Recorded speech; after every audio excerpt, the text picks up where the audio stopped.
സാധാരണയായി ഒരു സായുധ പോരാട്ടം അല്ലെങ്കിൽ റെബൽ അറ്റാക്ക് എന്ന് കേൾക്കുമ്പോൾ നമ്മുടെ മനസ്സിൽ ആദ്യം വരുന്നത് എന്താണ്?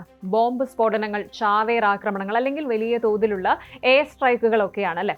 എന്നാൽ പാകിസ്ഥാനെ കടുത്ത പ്രതിസന്ധിയിലാക്കാൻ ബലൂചിസ്ഥാൻ റെബൽസ് ഇപ്പോൾ ഒരു പുതിയ തന്ത്രം പുറത്തെടുത്തിരിക്കുകയാണ്. ബോംബുകളില്ല, സ്ഫോടക വസ്തുക്കളില്ല, പകരം ബുൾഡോസറുകളും വലിയ JCBകളും മാത്രം. വലിയ എക്സ്പ്ലോഷൻസ് നടത്തുന്നതിന് പകരം റോഡുകൾ ബ്ലോക്ക് ചെയ്യുക, പാലങ്ങൾ ഉപയോഗശൂന്യമാക്കുക, പ്രധാന ഹൈവേസ് തടയുക, CPEC ലിങ്ക്ഡ് ആയിട്ടുള്ള റൂട്ടുകളിൽ സപ്ലൈ ചെയിൻ തടസ്സപ്പെടുത്തുക. ഇതാണ് ബലൂചിസ്ഥാൻ റെബൽസ് ഉപയോഗിക്കുന്ന ടാക്ടിക്സ്. അതെ, തോക്കുകളും സ്ഫോടക വസ്തുക്കളും ഉപയോഗിക്കുന്നതിനൊക്കെ പകരം ബുൾഡോസറുകളും വലിയ JCBകളും ഉപയോഗിച്ച് പാകിസ്ഥാന്റെ റോഡുകളും പാലങ്ങളും നശിപ്പിക്കുക. ഒറ്റ നോട്ടത്തിൽ ഇത് ലളിതമാണ് എന്ന് തോന്നാം. എന്നാൽ പാകിസ്ഥാൻ സർക്കാരിനും അവരുടെ സാമ്പത്തിക വളർച്ചയ്ക്കും ഇത് നൽകുന്ന പ്രഹരം ചില്ലറയല്ല. ബലൂച്ച് റെബലുകളുടെ ഈ പുതിയ അറ്റാക്ക് സ്ട്രാറ്റജി എന്താണ് പരിശോധിക്കാം. എന്താണ് ഖറാനിൽ സംഭവിച്ചത് എന്ന് ആദ്യം നോക്കാം. ഏറ്റവും പുതിയ റിപ്പോർട്ടുകൾ അനുസരിച്ച് ബലൂചിസ്ഥാനിലെ ഖറാൻ ജില്ലയിലുള്ള സ്വത്കഗാൻ ഏരിയയിലാണ് ഈ അപൂർവ സംഭവം നടന്നിരിക്കുന്നത്.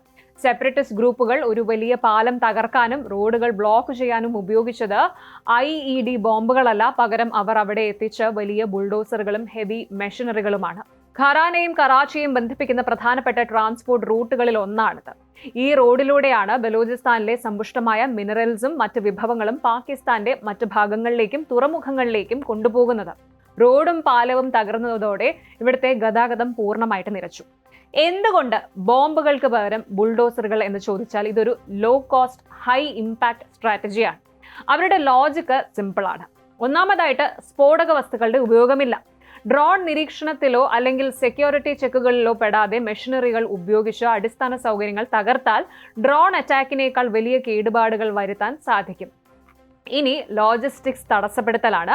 പാകിസ്ഥാന് ബലൂചിസ്ഥാനിലെ പ്രകൃതി വിഭവങ്ങൾ അനായാസം കൊണ്ടുപോകാൻ സാധിക്കില്ല. ചൈന പാകിസ്ഥാൻ സാമ്പത്തിക ഇടനാഴിയുടെ ഭാഗമായ പദ്ധതികൾക്കും ഇത് വൻ തിരിച്ചടിയാണ്. അടുത്തതായിട്ട് പ്രഖ്യാപിക്കപ്പെടാത്ത സ്വാതന്ത്ര്യവും പാക് സൈന്യത്തിന്റെ അവസ്ഥയും നോക്കുമ്പോൾ റിപ്പബ്ലിക് ഓഫ് ബലൂചിസ്ഥാൻ എന്ന് സ്വയം അവകാശപ്പെടുന്ന വിഘടനവാദി ഗ്രൂപ്പുകളുടെ നേതാവ് മേരിയാർ ബലൂച്ച് സോഷ്യൽ മീഡിയയിലൂടെ ചില ഗുരുതരമായ കാര്യങ്ങൾ അവകാശപ്പെട്ടിട്ടുണ്ട്. വൈകുന്നേരം 6 മണിക്ക് ശേഷം ബലൂചിസ്ഥാന്റെ പല ഭാഗങ്ങളിലും റോഡ് മാർഗം യാത്ര ചെയ്യാൻ പാകിസ്ഥാൻ സെക്യൂരിറ്റി ഫോഴ്സിന് ധൈര്യമില്ല. പകൽ സമയത്ത് പോലും ബലൂച്ച് പ്രദേശങ്ങളിൽ 20 മിനിറ്റിൽ കൂടുതൽ നിൽക്കാൻ പാക് പടയ്ക്ക് കഴിയുന്നില്ല. ബലൂചിസ്ഥാന്റെ 85% പ്രദേശവും തങ്ങളുടെ നിയന്ത്രണത്തിലാണ് എന്നും പാക് സൈന്യം ഉടനടി അവിടെ നിന്ന് പിൻവാങ്ങണമെന്നുമാണ് ബലൂച്ച് ഗ്രൂപ്പുകൾ ആവശ്യപ്പെടുന്നത്. ഇനി ഇപ്പോഴത്തെ അവസ്ഥ പരിശോധിക്കുമ്പോൾ Pakistan institute four conflict and security studies PICSS പുറത്തുവിട്ട ഏറ്റവും പുതിയ റിപ്പോർട്ടുകൾ പ്രകാരം ബലൂചിസ്ഥാനിൽ സംഘർഷം അതിരൂക്ഷമാണ്. സമീപകാലത്ത് നടന്ന വിവിധ ആക്രമണങ്ങളിൽ 62ഓളം പാക് സൈനികർ കൊല്ലപ്പെട്ടു. പകരമായിട്ട് പാക് എയർഫോഴ്സ് സുറാബ് മേഖലയിൽ F-16 വിമാനങ്ങൾ ഉപയോഗിച്ച് വ്യോമാക്രമണം നടപ്പിലാക്കിയെന്നും ഇതിൽ നിരപരാധികളായ സാധാരണക്കാർ കൊല്ലപ്പെട്ടുവെന്നും റിപ്പബ്ലിക് ഓഫ് ബലൂചിസ്ഥാൻ ആരോപിക്കുന്നുണ്ട്.